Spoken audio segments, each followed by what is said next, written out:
face value. Okay, face value is telling you that the counter strikes that India has conducted compared to the original strikes are being done with much smaller munitions.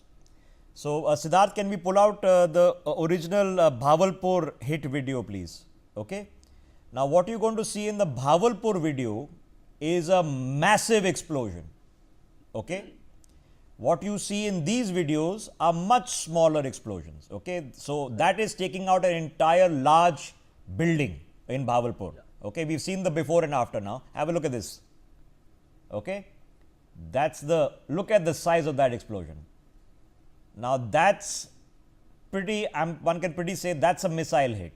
Okay. And that is a large missile, probably carrying 1,000-pounder, 2,000-pounder warhead. Okay. That's a huge hit. This is from several 100 meters away, probably a couple of kilometers away, that this video has been incidentally shot by the Pakistanis.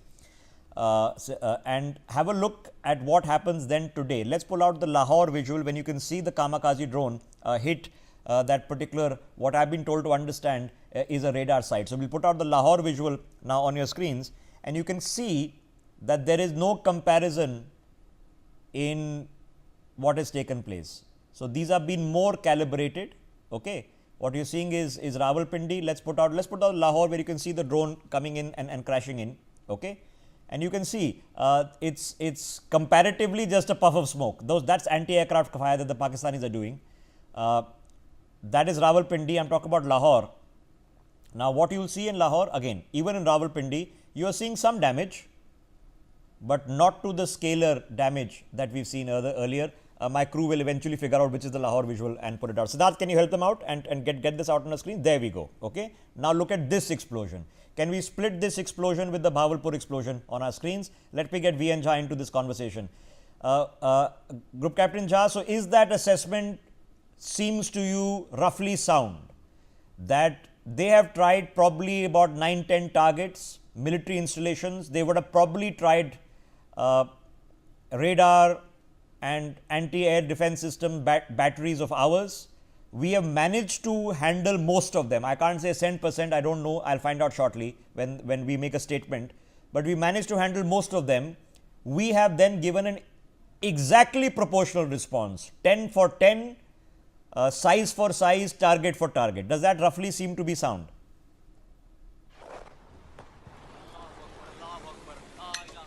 Group Captain Jha. Can you hear me? Yes, we can. Go ahead. My PCR crew is going to sort these things out quickly, so you don't worry about it. We'll manage. Go ahead. Theoretically, you are absolutely right, but practically, the systems, there is a generation change in the systems. What Pakistan had tried to do last night or yesterday or today morning was sending their either UAV drones or missile systems that they have got, short range missile system, obviously, and they tried to inflict first damage onto our airfields, air assets, or military installations, as you have seen. I told you earlier also that 71 war, when we were busy fighting in Bangladesh, Pakistan had mounted the first strike, surprise strike, that caused fairly good amount of damage when you strike first. So possibly they tried to do it yesterday or today. Now, what has happened in this 71 and yesterday is that we have got a very robust air defense system. Air defense system consists of many of the things. I'll only tell you what is usually available. So let me take it step by step. So you mentioned 71. Okay. Now, in 71, other than anti-aircraft batteries and actually scrambling and trying to take your jets off before the runways get hit, what would have existed as an air defense system other than that? I was telling you yesterday, the PAD, passive air defense system. When you anticipate an attack, impending attack from the enemy, you go into the passive air defense mode. Your aircrafts are pushed into the blast pen. They are not on the tarmac or anywhere else. You adopt postures where there are minimum damages caused. Those were the systems there. And then we had the Pichora 2. Massive rockets, looked like ISRO rockets. and that will go to some 20 odd kilometers and hit the aircraft with not very good precision. But let's not get waylaid of what happened in No, the I'm 71. trying to no, no, I'm trying to draw the difference that at that point of time it Yeah. was much more conventional. There was no automation. The drones concept of course did not exist. So you would have had anti-aircraft batteries. Yes, you would have had some sort of surface-to-air missile systems, but they would not be at the level of automation which you see. Like, Absolutely. I mean, I'm not saying we have the same capacity that the Accuracy. Israelis have with the Iron Dome, but we are the S-400 is a very advanced anti missile system. Okay, it's one of the top tiers in the world today. So compare then and now. So the Pakistanis who have last done it in 1971, this time have tried and realized something completely different, that their success rate has been very poor. Absolutely. So at that time, we had the missiles of the old generations. The accuracy was not very high. The kill rate was not very satisfactory. So they could do all those things what they did there. But that leave that aside. Now, what our capability is, our air defense system today is absolutely robust, and that air defense system is not for the aircraft alone. That is for the ballistic and the cruise missiles as well. I told you day before yesterday also that should Pakistan try to escalate this through their missiles, aircraft can't come here. For them, their aircraft are fighters, as well as the Akash air defense system is like a car. They will engulf it. No aircraft will be able to penetrate. So possibly they tried with the missile systems and the various drones that they have. Don't get surprised if they use Turkey supplied Bakhtiar 2 drones also.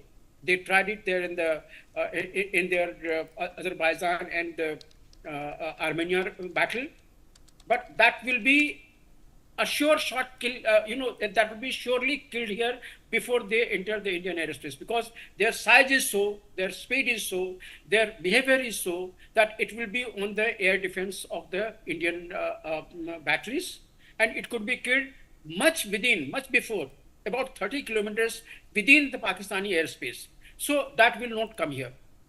Now, what they have struck here is most probably with some of the smaller UAV, as well as some of the missiles they possibly have used it.